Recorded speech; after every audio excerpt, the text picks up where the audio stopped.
मेरी चैनल लोकेंद्र जी की रेमेडी। दोस्तों, आशा करता हूँ आप सुखी संपन्न और समृद्ध होंगे। खुश रहना बहुत जरूरी है दोस्तों। काफी सारी समस्याएं आने से पहले खुश रहने वाले व्यक्तियों के यहाँ खत्म हो जाती है। चलिए दोस्तों, आज की वीडियो का विषय एक बहुत ही सुंदर और कारगर विषय है।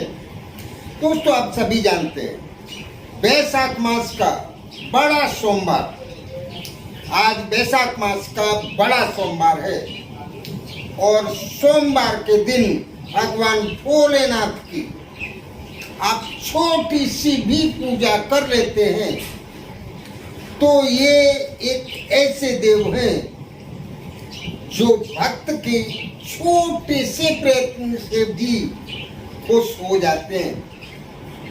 और जब भगवान भोलेनाथ खुश हो जाते हैं तो दोस्तों कुछ भी उनके लिए दुनिया में असंभव नहीं है। उनको ये भी कहा गया है देवों के देव महादेव। विधि के विधान को भी पलट देने की क्षमता भगवान भोलेनाथ के अंदर है। तो दोस्तों, आपको एक छोटा सा उपाय करना है। आपके मन के अंदर या आपके जीवन में सबसे अहम जो समस्या होगी, जो भी आपकी इच्छा अधूरी होगी, आपको वो इच्छा भगवान भोलेनाथ के सामने इस उपाय में रखनी है। आपकी वो इच्छा 100% पूरी हो जाएगी।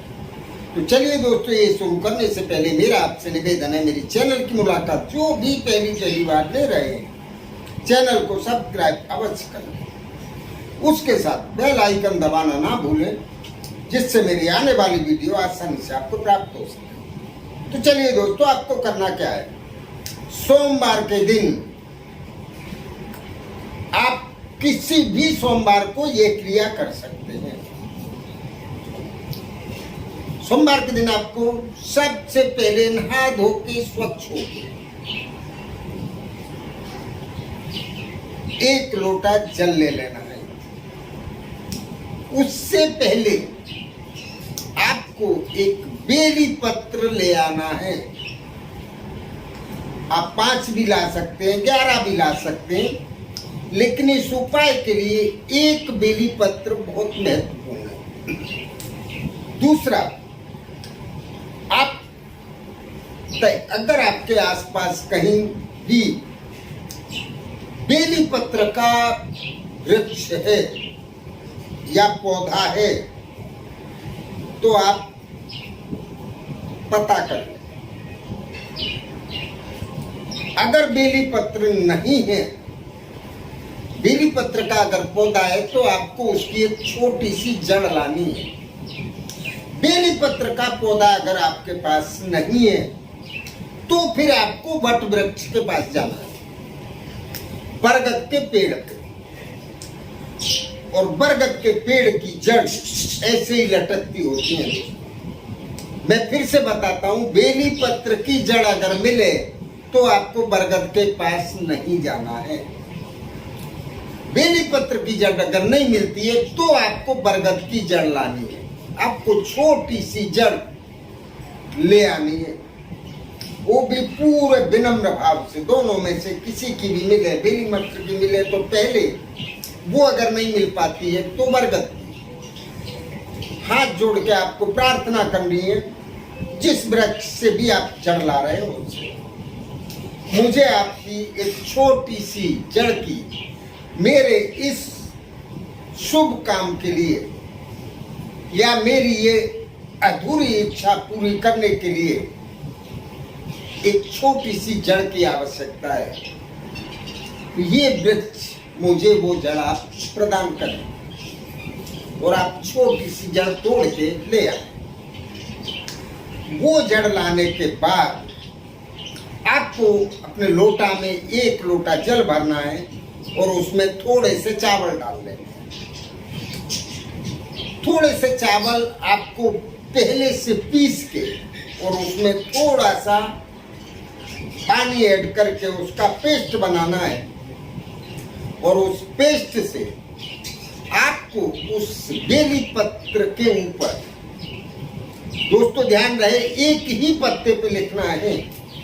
बाकी के पत्ते अगर ज्यादा है तो आप ऐसे ही भगवान भोलेनाथ को चढ़ा सकते हैं, लेकिन एक पत्ते पे आप अपनी इच्छा लिखें। आपकी जो भी इच्छा हो, किसी एक इच्छा के लिए नहीं, पर एक ही इच्छा लिख सकते हैं आप। जो आपकी अहम इच्छा हो अधूरी, वो इच्छा आपको उस बेली पत्र पे पिसे हुए चावल के पाउडर में पानी ऐड करके उस से लिखनी है, चावल की पेस्ट से। पत्ते पे अगर वो जो आप लिख रहे हैं नहीं छपता है तो भी कोई आपको टेंशन नहीं लेना है, पर आपको कोई भी लकड़ी ऐसी ले लें जिससे पत्ता ना फटे और आप अपनी वो इच्छा लिख दें।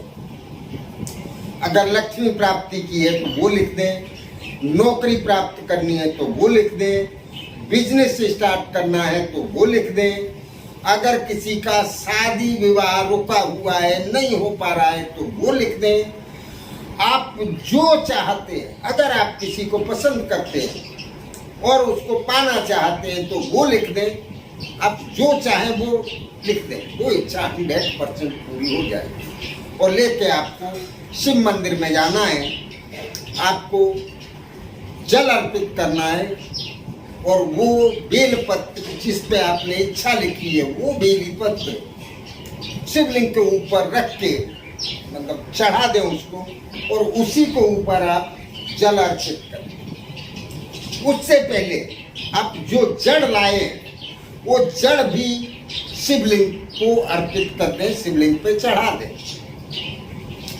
और आप जल भगवान शंकर को अर्पित करना शुरू करें। और उस टाइम आपको भगवान भोलेनाथ का एक मंत्र है, ओम नमः शिवाय। इस मंत्र का जाप जब तक आपका जल की धार चलती रहे तब तक आपको इस मंत्र का जाप करते रहना है। और ये करने के बाद आपको भगवान भोलेनाथ के प्रणाम करना है, माथा टिकाना है और जो आपकी इच्छा है, आपने जो लिखी थी बेली पत्र, वो इच्छा आपको भगवान भोलेनाथ को बोलना है। और ये बोल के आपने जो जड़ चढ़ाई है शिवलिंग के ऊपर, उस जड़ को आप लेके वापस अपने घर पे आ गए और उस जड़ को आप थोड़ा सा हल्दी लगा के और एक लाल कपड़े में सिल के या गांठ बांध के या तो अपने हाथ में पहन लें। ये क्रिया महिला और पुरुष दोनों ही कर सकते हैं। महिलाएं हैं तो गले में पहन सकती हैं, हाथ में बांध सकते हैं पुरुष, और अगर ये नहीं करना है तो आप अपने पर्स में भी रख सकते हैं। महिला भी रख सकती है, पुरुष भी रख सकते हैं। बस आप इस जड़ को अपने पास रख के देखिए दोस्तों, दूसरा सोमवार नहीं आएगा उससे पहले आपको शुभ समाचार 100% मिल जाएंगे, क्योंकि भगवान भोलेनाथ बहुत ही दयालु है। तो चलिए दोस्तों, ये क्रिया करने या समझने में अगर आपको कहीं कोई दिक्कत होती है तो पूछें अवश्य। नमस्कार।